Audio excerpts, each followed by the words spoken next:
Hello, hello, and welcome. I'm so excited to be here with you today, and I'm very grateful for you, my friend, as you're joining in to have the conversation. And we have this platform that connects us to new opportunities. My name is Jana Masik, and I'm the host of this LinkedIn Live broadcast, Powering Unique You. It's all about conversations helping you expand your potential, get to know yourself better, and then also see big opportunities for yourself and create them. Take steps to create them. I am really thrilled to have a very, very interesting guest today. I think he will add a lot of value and a lot of wisdom from his experience and from the experiences of people that he helps. And this gentleman is coming to us actually today from Netherlands. Some fun facts about him. He lived on 5 continents and he also knows 5 languages. I really admire just that fact. Now, he also found a way to get out of golden cage. And I would like to hear what he's going to get to say about that. That is also very interesting. Now, the third point that is interesting, he is really minimalist. And in his life, he got rid of 75% of his stuff. That's a message for me. Who's out there? I think we have too much clutter all over that clutter us mentally and physically from important things. Now, the other thing that is very admirable is he quit drinking completely 4 years ago. And I think that is determination, and it shows the possibilities that we can all quit the habits that don't serve us anymore. And he has mastered some habit changing processes. So those are really interesting points that I would love to dive in as we have this conversation today around how can you and I and all of us create a better balance in our life. And what is a balance? How do we define it? And just have a very good conversation about that. I want to bring, without further ado, an amazing gentleman who is an executive mindset coach, and he helps people to move from good to great in their life. It's Bas Lebesque. Hello, Bas. Shana, what an introduction. Thank you very much for having me. It's absolutely my pleasure, my pleasure.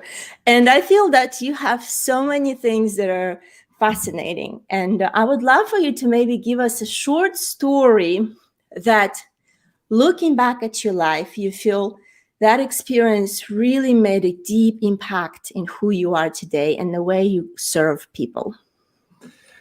Well, the biggest impact in my life would be when I was 12 years old when my mother passed away of cancer.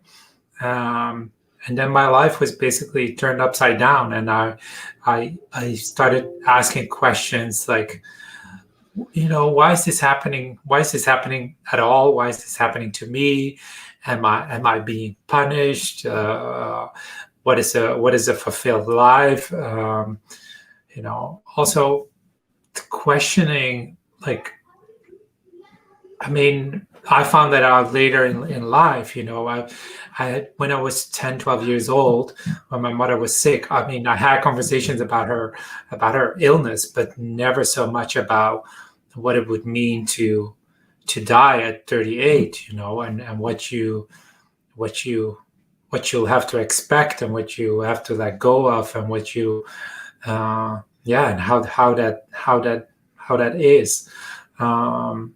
So of course, I'm now 48 years old. I came to that point when I became like 35, and that was also an age for me where I really was like, imagine I only have like 2 or 3 years left, or what will I do? What will happen? And that was also in the period in which you mentioned in the introduction about when I felt I was stuck in a golden cage. Mm-hmm. Because I really I was this financial trader, and I was quite successful, and I had the money and the bonuses and the validation, etc., etc. But there was always like, there must be more to life than this. If I do this for another, let's say 30 years, and I look back on my life, then what have I done? I've moved billions around the world and back and forward and back. And I was like, something really needs to change. So I resigned, and that's really when my journey for. I mean, I've always been interested in the personal development and empowerment and that kind of stuff, but that's really when it started, and it took another career for me to finally let that go. I became a consultant. I created kind of a new golden cage, only it was a bit bigger. I had a bit more freedom, and there was like periods in between. Jobs that I was off, and but it still felt like kind of like this cage, or that I was in a place where I didn't want to be. And then in 2018, I basically said, this is it, it's enough. Now you really need to get on and what you like doing. And then that's when coaching came. I mean, I've always, when I was a manager, I always thought, a good manager is a good coach.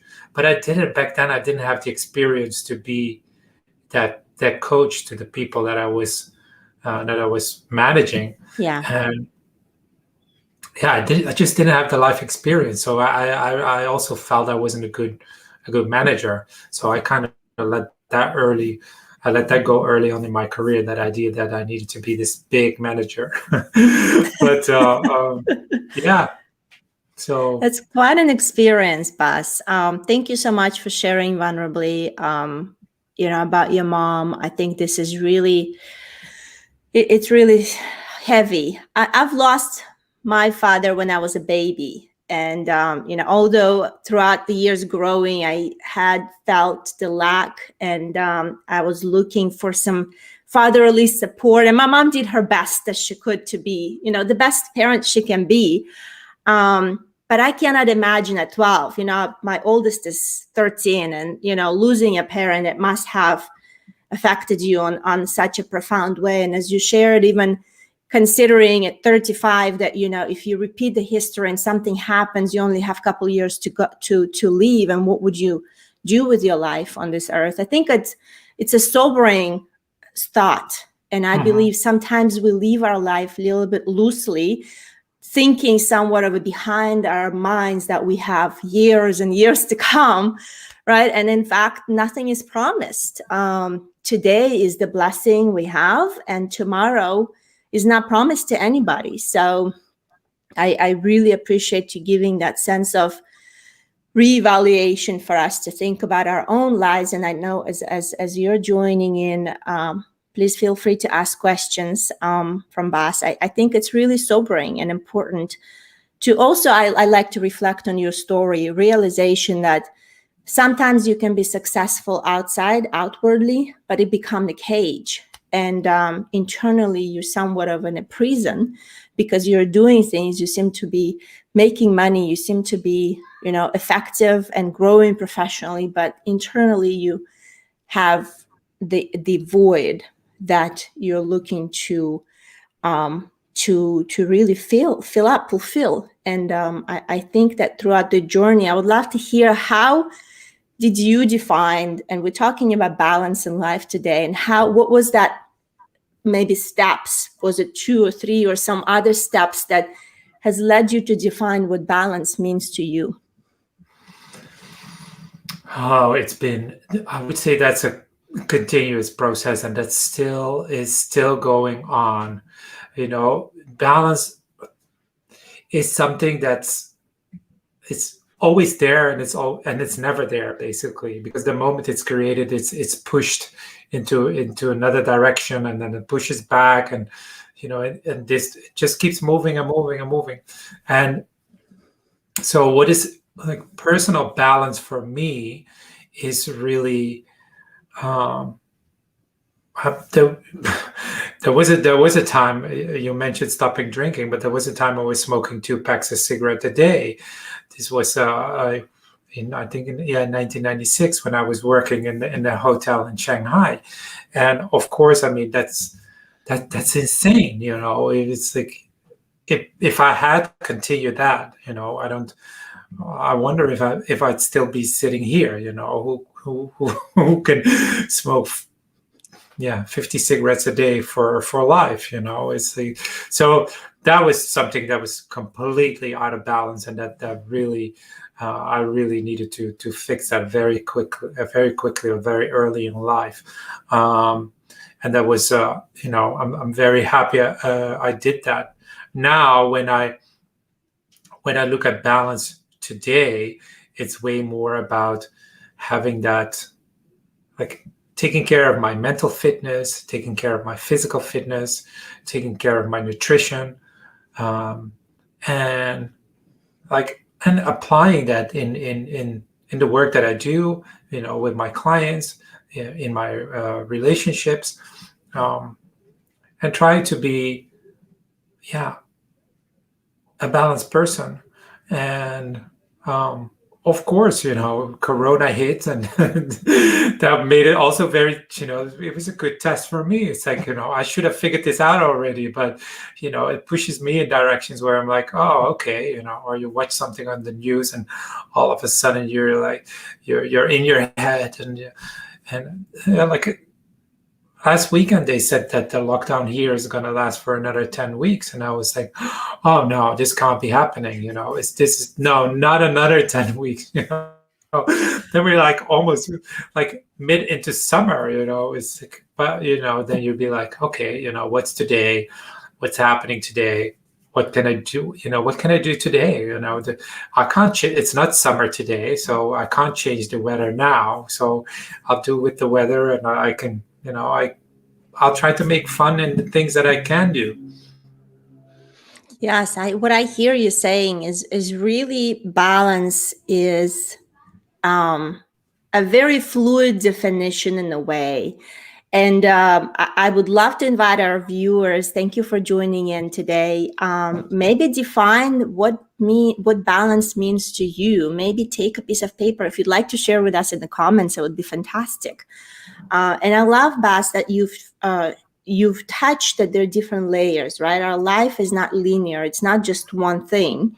It's a professional, it's a personal, mental, emotional, nutrition, spiritual. There's so many layers to that. And how do we live a balance? To me, balance is almost being fulfilled and also feeling that you're living in the moment and being the best you can be. It definitely takes time to even think through this. So a definition of balance can be different for each individual, yet looking for that equalization of, if you're spending 90% of your time and energy at work and the rest is kind of falling off, you're definitely imbalanced, right? Mm-hmm. And that was me several years ago. I would put my mental capacity, my energy, my time, all work, be the best I can be the best professional, get the best review, but that was not healthy. And balanced, I think, equal healthy also. And it's not easy to define, yet it takes time for us to think and reevaluate yourself where we are on a journey today. And as you said, it shifts, right? Mm-hmm. It's continuous fluid. It's not like, I've achieved balance, I'm good for the rest of my life. So, I mean, I worked with this executive woman, and she was working 70 hours a week, and she was like hardly sleeping, and she had 5 children. It was intense. And for her, that was the balance she created. And it was not, the idea or the concept that there could be another balance was like, it was like very, very hard for her to imagine.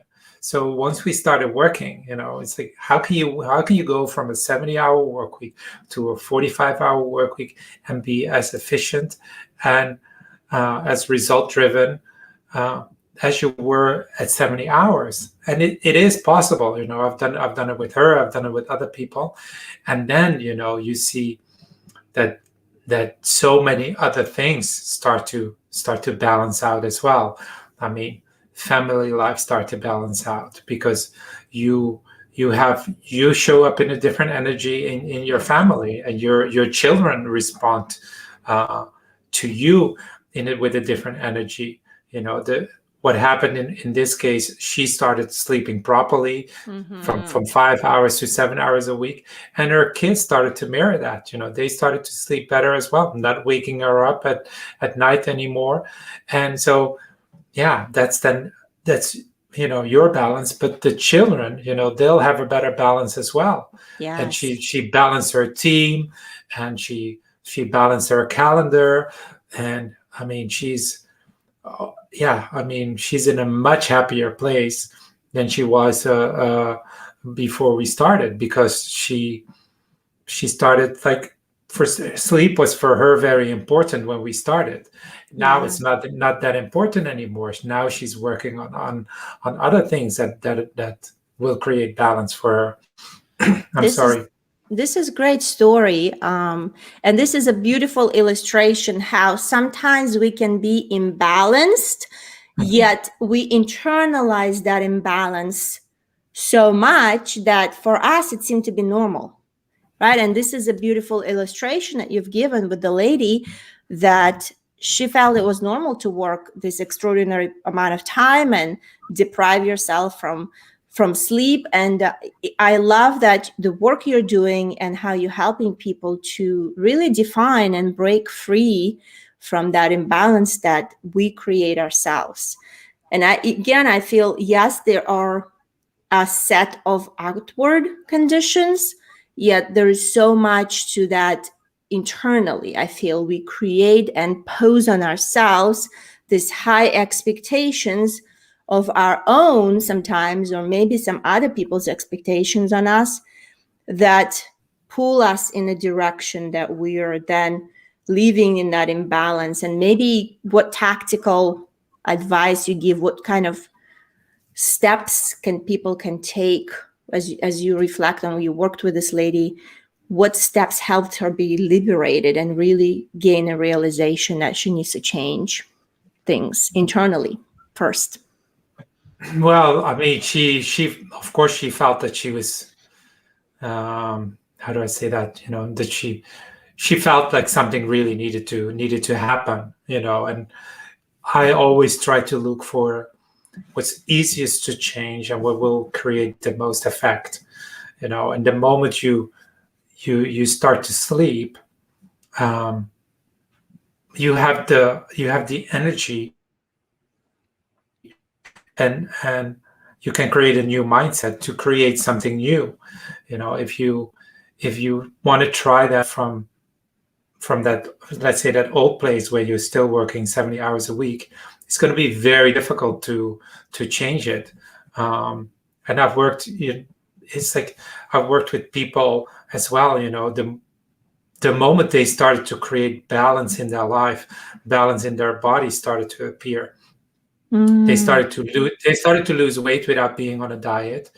I've worked Mm-hmm. with several people. When I started, I didn't know they were. When I started working with them, I didn't know they were on medication, but they were able to reduce or stop their high blood pressure medication, their diabetes medication, and it's just like, and these are like, I mean, some of these things were so simple, is, um, but people don't realize, that if you, I worked with this one woman. She was eating her dinner at in front of the TV with her partner, and I was like, can you move to the dining table and start eating there? And she's like, well, yeah, I could give it a try. And she saw now she was really looking at what she was eating, where in front of the TV she was just eating mindlessly. And now she's like, I can't finish all this. So she basically cut her portion in half without any effort. And then, that's just, I mean, it gives you more energy after dinner. You will sleep better. it creates like a complete different life by just taking that simple step, being open to try something new. Yes.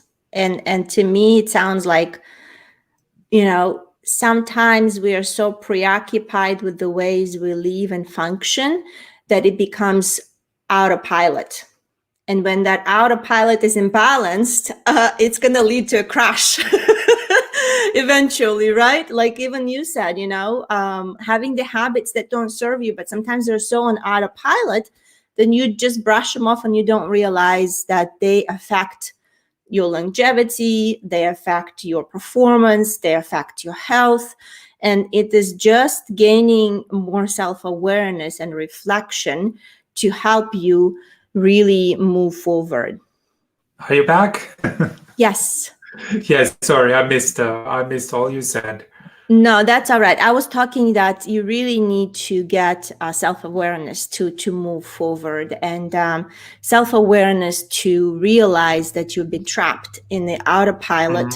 There is, you continue being on autopilot, and that it's imbalanced. Your autopilot is out of balance. It's not working properly. It's going to lead to crash. So it's Yes. really important to take the ownership, and don't just trust sitting there, eating and watching and just kind of spending away your life, but take the ownership of the wheel and say, where do I want to go? What can I change incrementally? What are the simplest changes that I can implement? And I love that we have some people coming in and joining and listening to this conversation. Beverly saying, looking forward to listen. Thank you, Beverly, for participating. Keith, my friend, saying hello from Columbus and looking forward to learning. Keith, thank you so much. Brian, say hello from Toronto. So happy you're here. And Sandra is sharing, saying the part of a balance is that whatever the wise priority of the moment or the day, they can be fully present for that. No matter the time or task allotment, if you're mentally pulled by guilt or distraction toward other things, it is not balanced. So I agree that sometimes we are in the moment, we are somewhat present, but inwardly, internally, we are far away. And that can create imbalance in life as well. And Bas, I know that you are so good at creating new habits, and you have some process or some framework, and maybe you could share with us, what is the framework to really master new habits? What can we do?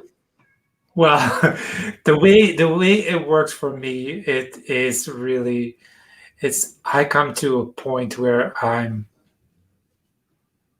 sick of it. I'm either sick of it. It's like, it's like this is enough. Something needs to change, or I really just want to try something new. And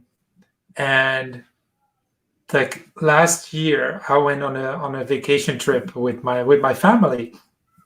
And I exercise almost, well, daily, and so there was no gyms, no nothing, and so my sister's like, let's do burpees. I don't know if you know what a burpee is, but it's a horror uh, um, it's a horrible exercise, but we had to do 100, and you're out of breath, you're completely exhausted when you're done, and it's basically like a jumping push-up kind of thing. And for people that don't know, and the vacation was only like 7 days, and I was like, I'm just going to continue this. I just want to challenge myself. Can I do 100 days, 100 burpees a day? And I did. And sometimes I struggle, and that's, it's with all these habits, Yes. like quitting smoking, quitting drinking. You struggle. You're like, oh, it's 10:30 at night. Do I really have to now go outside and do it? It's raining. I don't want to do it. And you just like, you think, okay, no, I made this promise to myself, do it, and it's the same thing with the stopping quitting smoking, quitting drinking. For me, it was always about, or what I try to do is I think about the reward that comes afterward. Mm-hmm. It's like I don't have the hangover the next day. It might be fun in the moment to have a drink, and it's you're with friends or family and or socially, and it's a nice time, and maybe it becomes a little bit nicer because you have a drink, but the next day it's just going to be you have to pay back, and this is Yes. something which I don't want to do that anymore, and so if you can, let's say, make a connection with the reward that you're going to get in the future, and that future is tomorrow, or maybe in let's say for smoking in longevity. I mean, it's not promised, but the moment you keep smoking, you The know less where you're you, opportunity, yeah. you know where you're heading. So yeah, and it's and even that's the other thing. One of the ladies talked about guilt in the comments. If you, let's say, you drop off once, it's not a problem. You come back the next day and you pick it up again. When I started doing cold showers, for example, and this is something I learned through this as well. I have this thing with having to have a perfect score. So I did 400 days, a cold shower every single day, and I could not, like the 401st day. I like, if I didn't do the shower, then I was telling myself I would have to start all over again, to come to 401 in, like, where I've done that. Then I would say, out of 800 days, I've done 799 showers, and that's what it's about. It's about continuity, keep showing up, don't punish yourself. We are already punishing ourselves way too much. Let it go, pick it up tomorrow, and set goals that are achievable. If for someone it's 10 days is achievable, for someone is 100 days is achievable, and it doesn't matter where you are. If 10 works for you, then it's 10 days. If 100 days is for someone else, then let that be for someone else. Yes, I agree with you.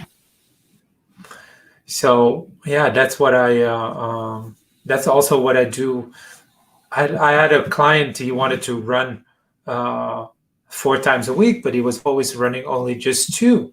And I was like, let's set the goal at 2 and see what happens. Let that 4 times a week goal go, because it's not serving you. It's not working for you. You haven't done it in the last couple of years. So we worked on that, and he kind of was like, okay, I'm going to give it a try. And I mean, the funny thing is, he's running 4 times a week, and that happened over a period of let's say 2-3 weeks, where he couldn't do it for 2-3 years, just by changing the way he perceived the goal that he created for himself. Yes, this is really powerful and simple. Keith is sharing here, my focus is taking better care of myself to create more balance in my work and life. And what you describe is looking at the simplest change you can implement, and seek the reward that you can gain from staying consistent on the path. I know there are 2 thoughts around goal setting that I've heard about. One thought or one ideology is saying, set the highest goals you can do. Set something that is very unachievable and stretch yourself far. There is a meaning in there.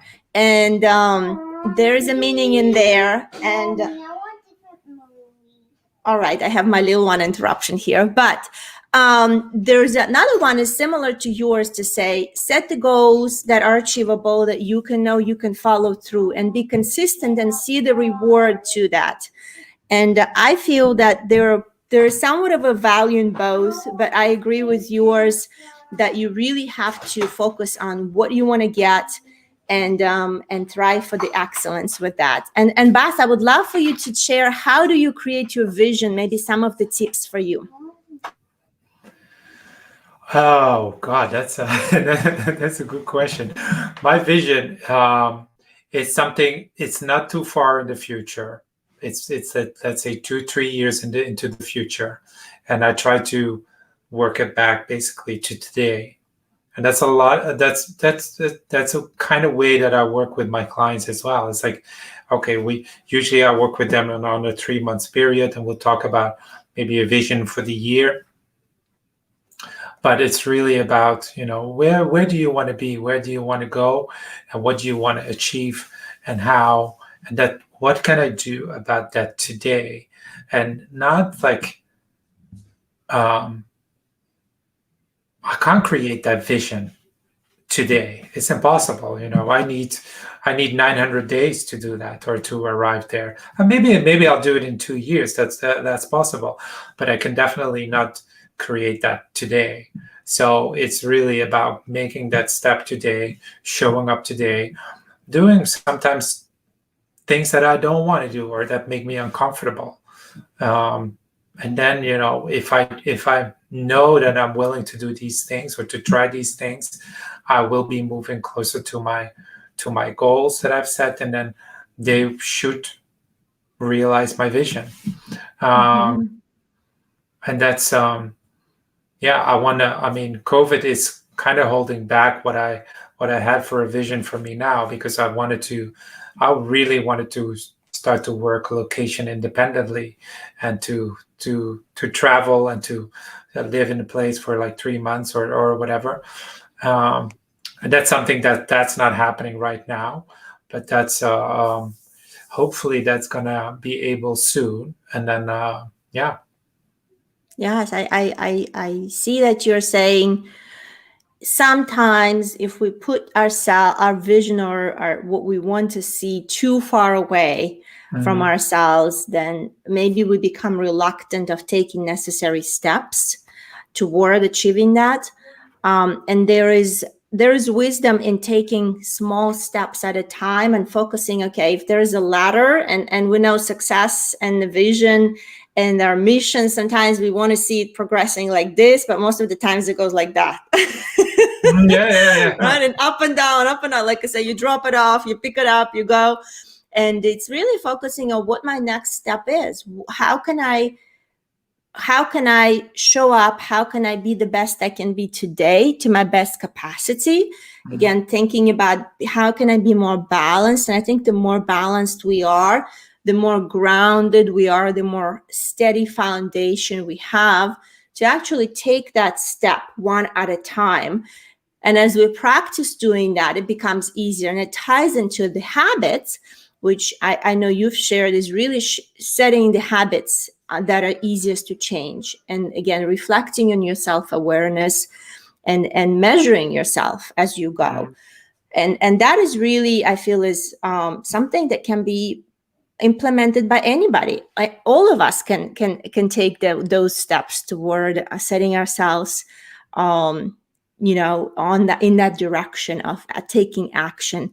And I share a little bit of, while you shared in your change of mastery, and how sometimes you fall off with the physical exercises, I think is challenging, because you have to push yourself and uncomfortable. For me, a lot of it that I've encountered in our financial exercise with my husband, we realized that our financial stability was not there.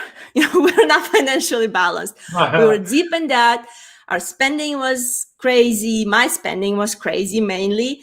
And we were just falling down in debt. It was like a snowball just goes downhill. And at some point we realized, like you said, with smoking and with quitting drinking, it's like financially, gosh, I have to stop and I have to do something differently. But when you are in the midst of it, what can I do? Right? You can't see our dream is to pay off everything and be completely debt free, being able to save up, and like you being inspired to travel places and take our family places. But looking at where we are today, or where we are were years ago, a couple years ago when we started the journey, it was impossible. It was just like, just give up, right? But we said, no, let's persevere. Let's make a budget. Let's have a vision. But at the same time, what do we spend this week? What are my spending habits? I am very emotional spender. If I get upset or angry or frustrated, I'll go and spend money I don't have on things I don't need. So it's really gaining that self-awareness, the small things, the small steps that you take daily and weekly, and then reevaluate yourself every week. We have a sit down and we say, let's look at our finances every week. And I'm like, I know I overspent. I'll do better next week. But it's accountability also. And I think where you come into play, Bas, is really being that accountability partner for people to gain a change and momentum in their life, to bring themselves to balance and feel more empowerment that they can change their lives for better.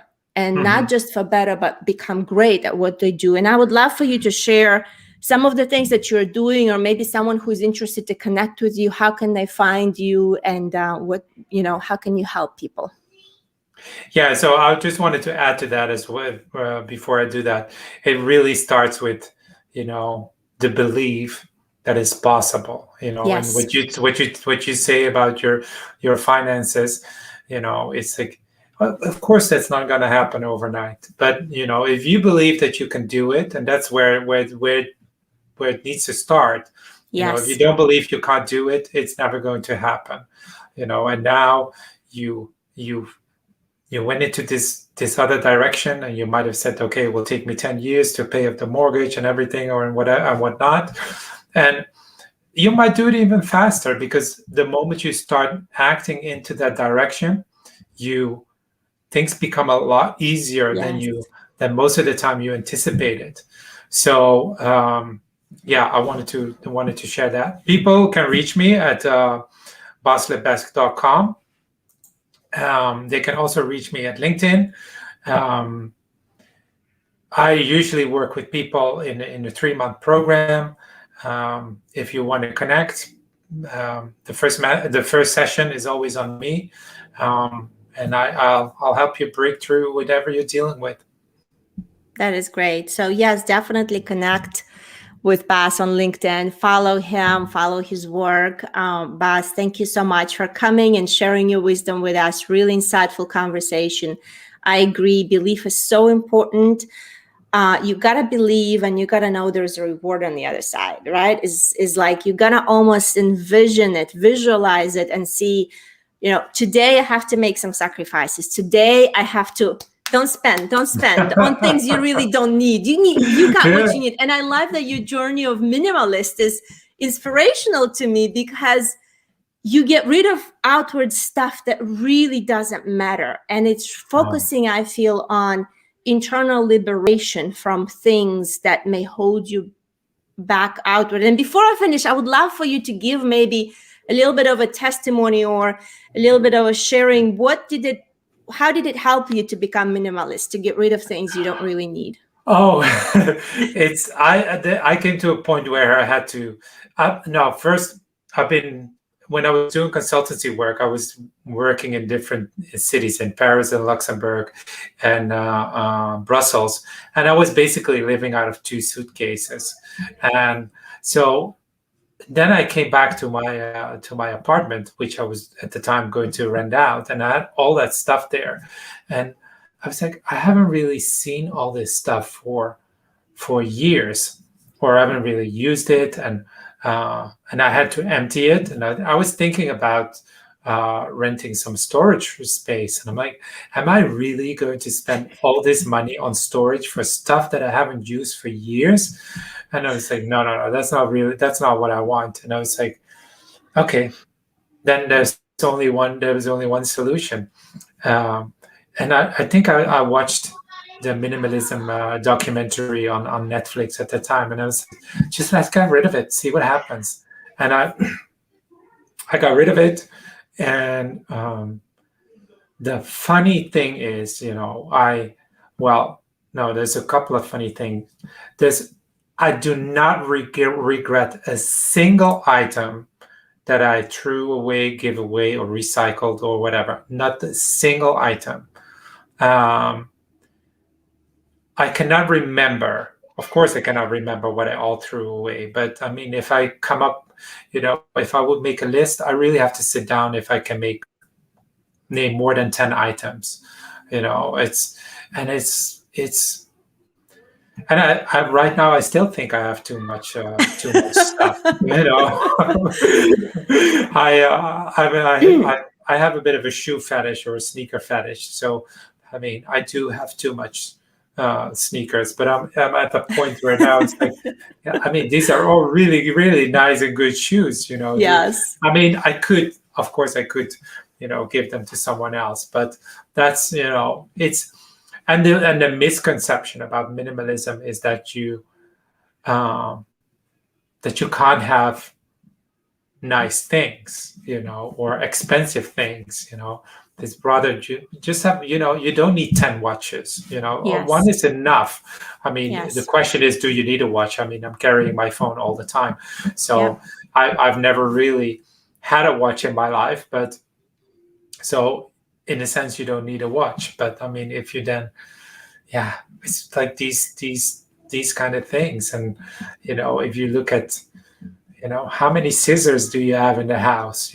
Some houses have like 15 scissors. You only need one. I'll be guilty of that. Yeah. Buy a good one. That will last you for a long time, instead of buying all these cheap ones that don't that don't work, or they just like Yes. lay around in the house. And so, and these are just like, well, these are just I some love simple it. things. But It's yeah. simple things that are profound, because I reflect on this. The more stuff you have, the easier to lose the scissors and then go buy new ones, and then the other one's lost. So this is an effect, a ripple effect of to that.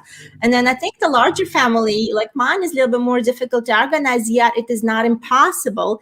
And this is something that is on my bucket or goal list, to really assess, how do we run things around? Do we really have too much stuff that just piles up, and just letting go bit by bit, small piece by small piece, and really declutter? I feel the physical space can affect us so much mentally and emotionally. And when we have a clean space, clean slate, it's easier for us to even be open to new ideas and new opportunities. So it's really, inspirational what you're sharing, Bas.